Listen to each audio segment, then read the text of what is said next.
Ang lalaki, hindi lang ang babae nagme-menopause, ang babae nag-aandropause. Mamaya pag-uusapan natin yan. Pero ang lumalalang init ay dulot ng global warming at greenhouse effect. The greenhouse gas from air pollution and tons of non-biodegradable garbage contribute to the greenhouse effect. Magugulat kayo kung ano ang 70% ng basura natin. May report tungkol dito ang CBN Balita Ngayon.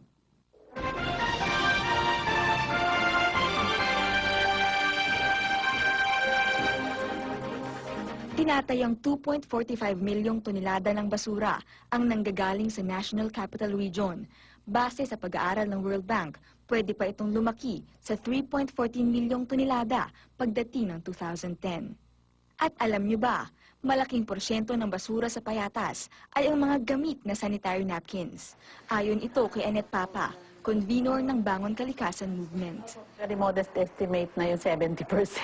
Ang mga natitira doon, yung sanitary napkin, used sanitary napkins at saka disposable diapers for adults and babies. Dahil sa instant mentality ng mga Pilipino, nasanay ang karamihan na tangkilikin ng mga produktong madaling mabili at gamitin, tulad ng disposable sanitary napkins. Malaki ang epekto nito sa ating kalikasan, ayon sa environmental lawyer na si Ipat Luna.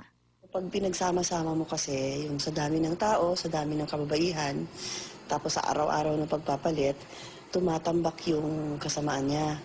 Ang simpleng pagtatapon ng gamit na sanitary napkin ay nakadadagdag sa nakalalasong hangin na nanggagaling sa mga tambakan ng basura. Pataas naman yung usok, methane gas, emissions, heavy metals na nagpapainit ng temperature ng mundo, global warming. It's the antithesis, ito yung opposite ng creation, destruction ito.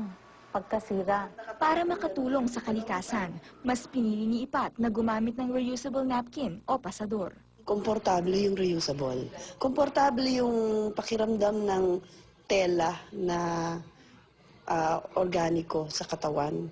Parang bahagi lang yan ng suot-suot mo. Samantalang yung mga produkto, kung ano-ano pang gels, scents ang nilalagay dyan, tsaka yung plastic, tumutusok yan sa balat eh. Minsan Makati. Madalas Makati.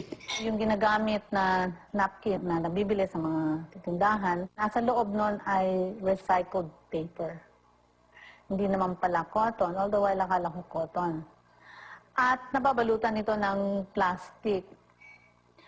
So, ang plastic ay mainit, tapos ang recycled paper, pag nagnis, makaka-infect yan dun sa genitalia ng babae. Sa katunayan, pwedeng magtahi ang kahit sino. Yung lampi ng bata, cloth diapers ng bata, pwede mong itupi lang yun. No? Nakakadiri rin naman yung itatapon mo eh. Hindi lang ikaw ang magkakaroon ng responsibilidad, ibang tao. Bukod doon, pag nakakakita ako sa TV, yung mga bata na nangangalahig, hinihiwalay nila yung maaari nilang pakinabangan sa hindi. Parang naiisip ko na kung ako madidiri, tapos sila, mangangalahig sila, at itatapon ko yun kung saan sila nangangalahig. Nakakasama ng loob, dugtong-dugtong ang bituka natin eh. Kaya't ang hamon ng mga environmentalists sa mga kababaihan, muling bumalik sa kinagisnang natural na paraan ng pagharap sa buwan ng dalaw. Bukod sa maiingatan nila ang kanilang kalusugan, matutulungan pa nila ang inang kalikasan. Imagine yung dami ng disposable pads na magagamit ng isang babae hanggang sa pag-menopause niya. And you know, Connie, menopause, it's